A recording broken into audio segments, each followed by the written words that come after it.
আসসালামু আলাইকুম রহমতুল্লাহ বারাকাতু। প্রিয় মুমিন মুত্তাকি ভাইয়েরা, আজকের আরেকটি বিষয় নিয়ে আসলাম। বিষয়টি হচ্ছে যে বই থেকে আলোচনা করব বিষয়টি, সেটা হচ্ছে আমি যিনি সাথে কথা বলেছি আমার ওস্তাদ মৌলানা মুফতি নাইমুল ইসলাম ফরিদপুরি, ওনার লিখিত বই।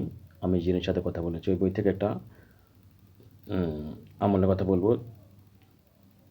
যারা জিনে আক্রান্ত, জাদুতে বা অনেক কুফুরিতে আক্রান্ত, তাদের চিকিৎসা শেষে তেল পড়া পানি পড়া দেওয়ার নিয়ম। তো এই আমলটা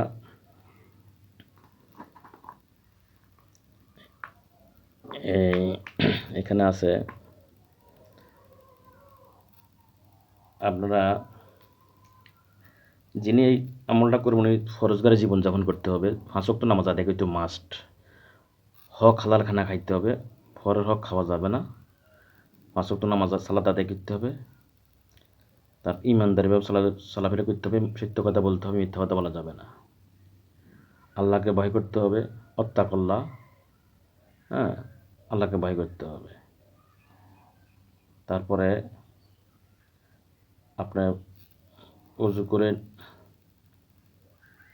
অজু থাকা অবস্থায় নামাজ আদায় করবেন। এরপরে আমলে বসবেন, তেল পানি নেবেন, তেল পানি নিয়ে আল্লাহর কাছে সাহায্য চাইবেন, নিয়ত করবেন আগে, ইন্নামা আমলও বিনিয়ত, আগে নিয়তের উপরে বিচার হবে, ফল হবে। তো নিয়ত ঠিক করবেন। নিয়ত করার পরে 7 বার সেল কাপ পাঠ করবেন, যেখানে লেখা আছে 7 বার সেল কাপ পাঠ করবেন, তেলে দম দিবেন, 7 দম দিবেন তেল ও পানিতে। এরপরে বিসমিল্লাহ সহ আয়াতুল কুরসি 7 বার, বিসমিল্লাহ সহ আয়াতুল কুরসি 7 বার পাঠ করে 7টা ফু দিবেন। ইয়া কাহারু আল্লাহর সিফাতি নাম ইয়া কাহারু, এটা 101 বার পাঠ করে পানিতে দম দিবেন, তেলেতে দম দিবেন। সূরা জিনের প্রথম 5 আয়াত 5 বার পাঠ করে তেল পানি দম দিবেন। এরপরে আছে আপনার সূরা মুমিনুনের শেষ 4 আয়াত আফা হাসিবতুম থেকে, এটা 3 বার 7 বার, কমপক্ষে 3 বার উপর 7 বার পাঠ করে 7টি ফু দিবেন।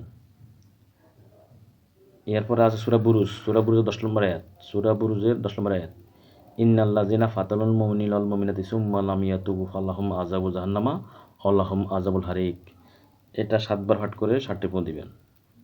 পারলে 21 বার 21টি ফু দিবেন, যদি সম্ভব হয় 21 বার পাঠ করে 21টি ফু দিবেন, আর যদি সময় কম থাকে তাহলে কমপক্ষে 7 বার পাঠ করে ফু দিবেন। এরপরে সূরা ফাতিহা একবার, সারকুল একবার করে, কমপক্ষে একবার উপর 3 বার করে ফু দিবেন।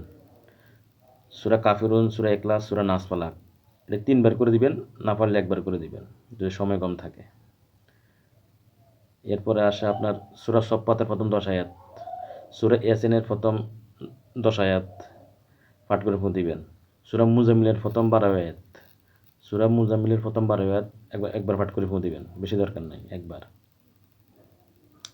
ঠিক আছে? নাই ইনশাল্লাহ এতেই তেল পড়া কমপ্লিট হয়ে যাবে। এই পানি পড়া তেল পড়া রোগী খাবে কমপক্ষে 21 দিন, সে 7 দিনের মধ্যেই সুস্থ হয়ে যাবে। 21 দিন খেলে ভালো হবে ইনশাআল্লাহ। এই পানি পড়া তেল পড়াটা তৈরি করে নিয়ে খাবেন, রোগীকে খাইতে বলবেন। রোগী যদি করতে না পারে কাউকে দিয়ে আমলটা করে নিবে, রোগী পারে রোগী করবে, না পারলে কাউকে দিয়ে আমলটা করে নিবে। যে কোনো মুতাব্বির বা মসজিদের ইমাম সাহেব আছে, মুয়াজ্জম আছে, ওনাদের কাউকে কিছু হাদিয়া দিবে, হাদিয়া দিয়ে আমলটা করে নিবে ইনশাআল্লাহ। সে জাদুবান যাই থাকুক, তারপরে এটা তাসির নষ্ট হয়ে যাবে। ওমা আলাইনা ইল্লা বালা ওমা তৌফিক ইল্লা বিল্লাহ। বিসমিল্লাহ। আসসালামু আলাইকুম ওয়া রাহমাতুল্লাহি ওয়া বারাকাতুহু।